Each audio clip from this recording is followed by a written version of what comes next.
sementara kalau kita lihat di masyarakat bayar pajak terus tapi tidak menikmati gitu kan. Nah ini kan jadi problem. Ada limitasi buat Pemda untuk tidak menaikkan pajak daerah semena-mena gitu kan. Rencana kenaikan pajak bumi dan bangunan alias PBB Perdesaan dan Perkotaan atau PBBP 2 di Pati, Jawa Tengah hingga 250% memicu aksi protes oleh warga. Meski batal diberlakukan, namun warga terlanjur kecewa atas sikap Bupati Pati yang dinilai tak pro rakyat. Tak hanya di Pati, di Bone, Sulawesi Selatan, unjuk rasa menolak kenaikan pajak bumi dan bangunan atau PBBP 2 sampai 300% juga berakhir ricuh. Dua kelompok mahasiswa HMI dan PMII cabang Bone terlibat bentrok dengan aparat keamanan. Kenaikan pajak daerah juga terjadi di Cirebon, Jawa Barat. Paguyuban Pelangi Cirebon menuntut Wali Kota Cirebon segera membatalkan kenaikan pajak bumi bangunan Kota Cirebon yang sampai 1000%. Warga menilai kenaikan PBB ini tidak masuk akal di tengah kondisi ekonomi tidak menentu. Kami berharap agar PBB kembali seperti 2023. Memang dinaikkan PBB-nya. Dengan Perda nomor 1 tahun 2024, PBB naik seluruh merata minimal itu 150%. Sampai 1000% dan hampir semua ini adalah keresahan masyarakat. Hanya saja mereka tidak ada yang berani speak up, berbicara. Sementara di Jombang, Jawa Timur, kenaikan PBB hingga 200% akan kembali dikaji. Bupati Jombang mengklaim tidak menaikkan tarif pajak bumi dan bangunan atau PBB. Ia bilang hanya menjalankan aturan yang telah ditetapkan pada tahun 2023 lalu. PBB P2 itu berdasarkan hasil Perda tahun 2023. Sudah berjalan di tahun 2004 dan 2005. Kami hanya menjalankan. Apabila masa keberatan pun stimulus pasti akan diberikan potongan. Dan juga lebih dari 16.000 orang minta pengurangan. Dan itu dilaksanakan, bahkan kami membentuk tim khusus untuk penanganan pengaduan masyarakat. Kami tidak pernah menaikkan pajak. Kami hanya menjalankan apa yang dijalankan di tahun 2024.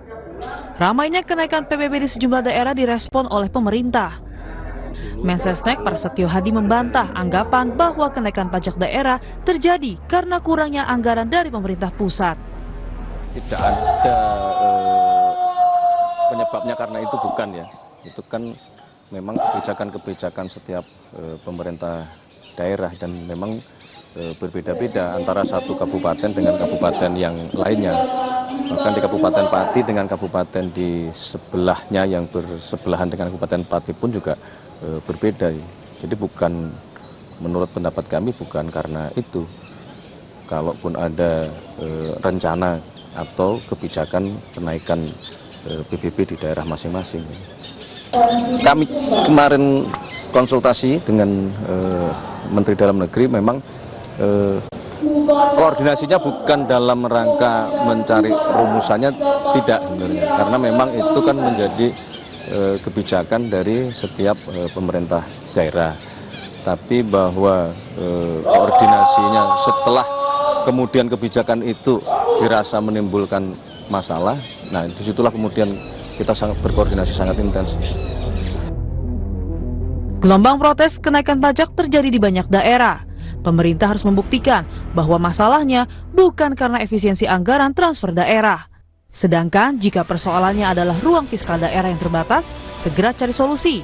Petakan mana daerah yang punya kapasitas fiskal tinggi, rendah, dan sedang. Tim Liputan Kompas TV.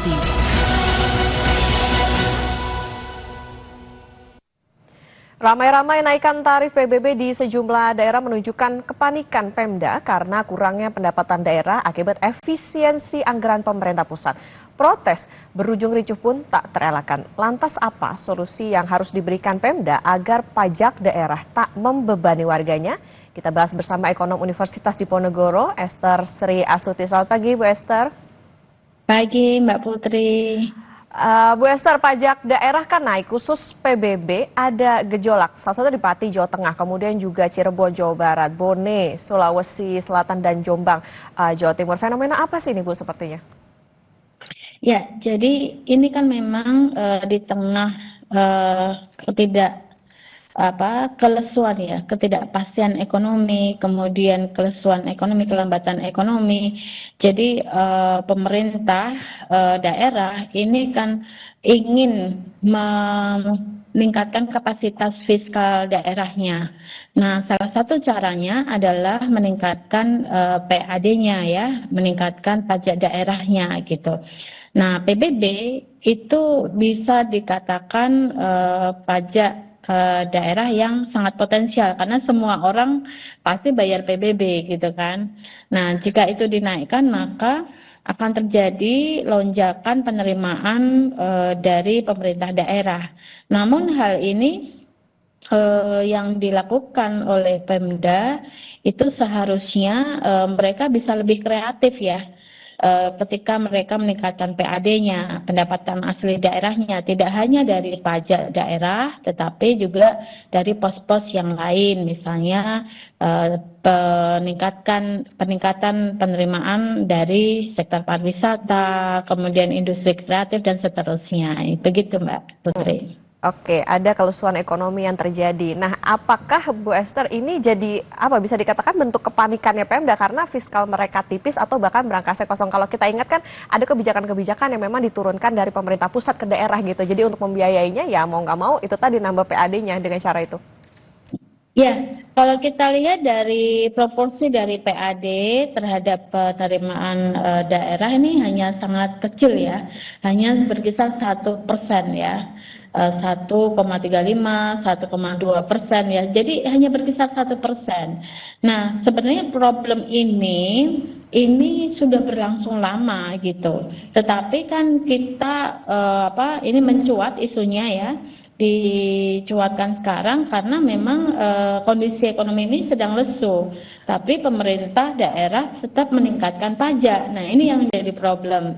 Nah, problem apa saja yang ada di fiskal daerah ini? Misalnya, salah satunya adalah belanja dari daerah ini kurang efektif ya menurut saya, karena lebih banyak didominasi oleh belanja rutin. Sementara seharusnya kalau ingin meningkatkan pertumbuhan ekonomi, maka harus meningkatkan belanja modal lebih besar daripada belanja rutin. Belanja rutin itu misalnya untuk belanja pegawai, kemudian maintenance dan seterusnya ya. Nah, yang kedua, belanja yang tidak produktif ini ya, ini porsinya kurang lebih sekitar 30-an% gitu ya. Jadi harusnya lebih spending money gitu, government spendingnya itu lebih banyak ke belanja infrastruktur misalnya, belanja untuk layanan publik gitu ya, yang kemudian masyarakat ini menikmati. Nah, sementara kalau kita lihat di masyarakat bayar pajak terus tapi tidak menikmati gitu kan. Nah, ini kan jadi problem. Padahal kondisi ekonomi ini masih melambat. Itu sih Mbak Putri. Oke, artinya yang jadi pertanyaan sebetulnya timbal baliknya kalau misalnya pajaknya dinaikkan seperti apa gitu Bu Esther ya? Betul, betul. Oke, Bu Esther, balik lagi ke pertanyaan dasar. Ini sebagai wawasan publik sebetulnya. Mekanisme pembiayaan atau operasional Pemda ini itu seperti apa sih? Sumber uangnya itu dari mana aja sebetulnya? Tapi nggak serta-merta cuma dari PBB aja dong Bu berarti? Betul, betul. Jadi sebenarnya kalau kita bicara penerimaan daerah, ini tidak hanya dari pendapatan asli daerah atau kita sebut dengan PAD, tetapi ada dana perimbangan gitu kan. Dana perimbangan ini bisa dana alokasi khusus, dana alokasi umum gitu ya. Terus kemudian ada penerimaan lain-lain ya. Misalnya ya transfer ke daerah TKDD gitu ya. Dan beberapa pos-pos anggaran yang lain. Nah, tapi memang porsi dari PAD ini sangat kecil gitu dibandingkan dengan dana perimbangan daerah, maksudnya uang pemerintah pusat yang ditransfer ke daerah gitu. Nah, sehingga kedepannya maka ini bagaimana caranya untuk bisa meningkatkan PAD? Ini sudah problem lama tetapi tidak solve gitu. Oke. Nah, Bu Esther gini, kami mau mengonfirmasi. Jadi ini kan ada beberapa daerah yang bahkan punya ide gitu menaikkan bahkan tadi misalnya di Pati naik sampai 250%, tapi di satu sisi ada undang-undang hubungan keuangan pemerintah pusat dan pemerintah daerah ini bahwa Pemda itu tidak boleh menaikkan lebih dari 100% dari sebelumnya. Nah, ini penjelasannya seperti apa sih Bu Esther sebetulnya? Iya, berarti kan ada limitasi buat Pemda untuk tidak menaikkan pajak daerah semena-mena gitu kan. Nah, artinya di sini Pemda dituntut untuk berkreasi gitu, untuk bisa meningkatkan pendapatan asli daerahnya gitu, dibandingkan rely on pada dana perimbangan pusat gitu kan.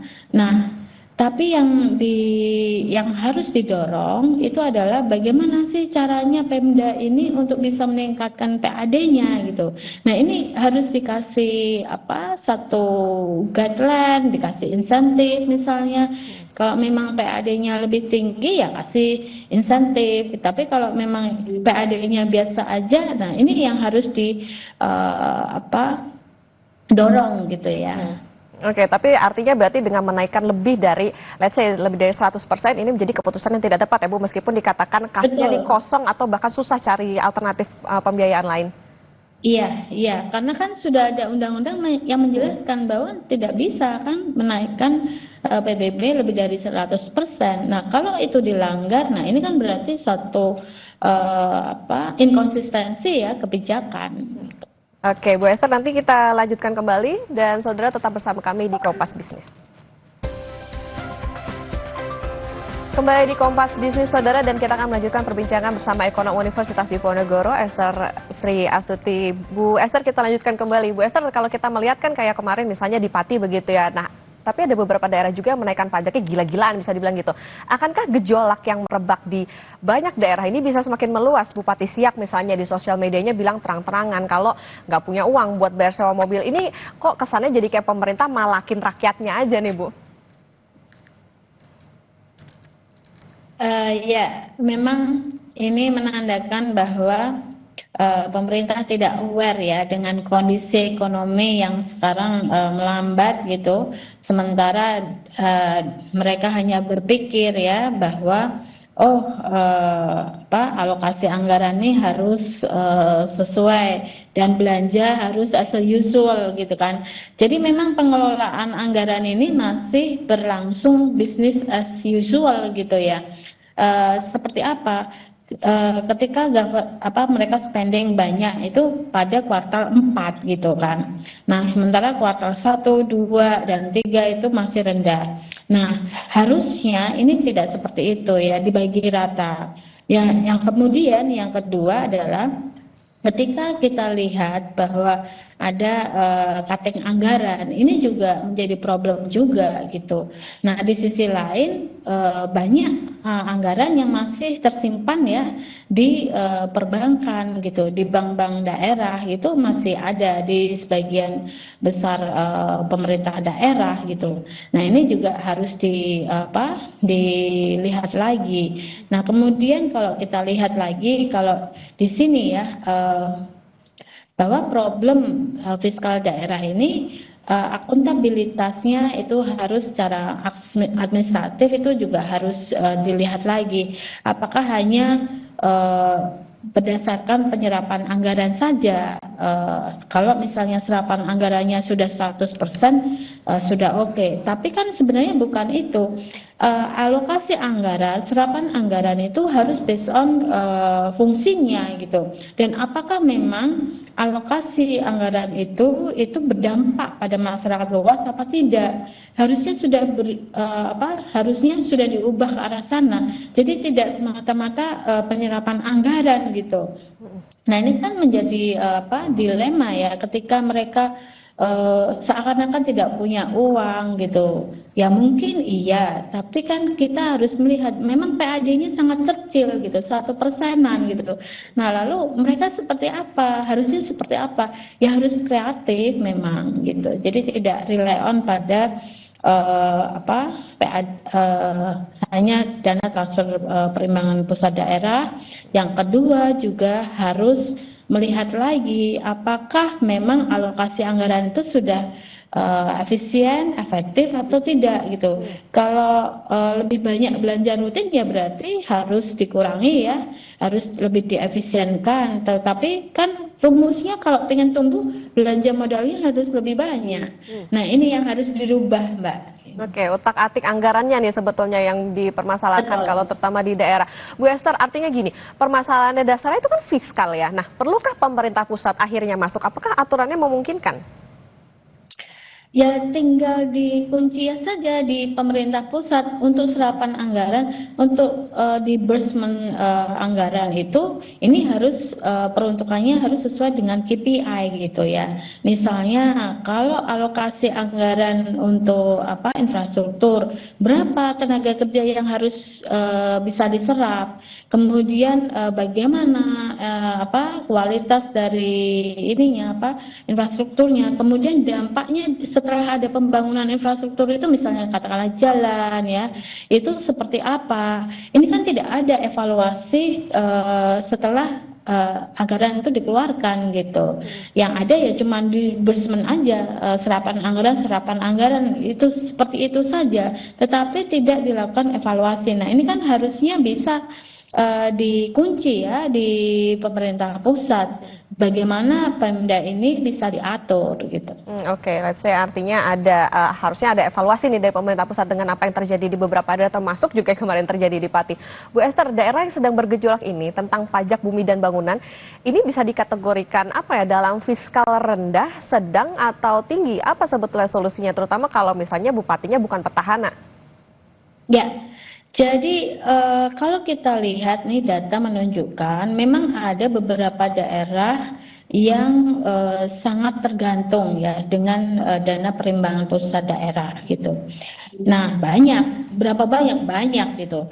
Karena saya bisa sebutkan nih menurut data hanya beberapa saja yang sangat kuat ya. Misalnya kita lihat Jawa pasti DKI Jakarta, Jawa Barat, Jawa Tengah, DIY gitu ya. Bukan DIY enggak. Jawa Tengah, Jawa Barat, DKI Jakarta. Kemudian Banten itu mereka sangat kuat ya. Tidak tergantung oleh dana perimbangan pusat daerah gitu.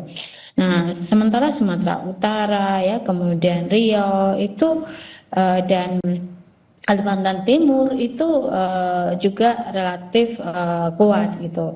Nah, daerah-daerah yang lain ini masih sangat tergantung oleh dana perimbangan pusat daerah. Nah, ini kan sebenarnya tidak hanya terjadi pada tahun 2025. Ini sudah menjadi problem ya beberapa tahun belakangan gitu.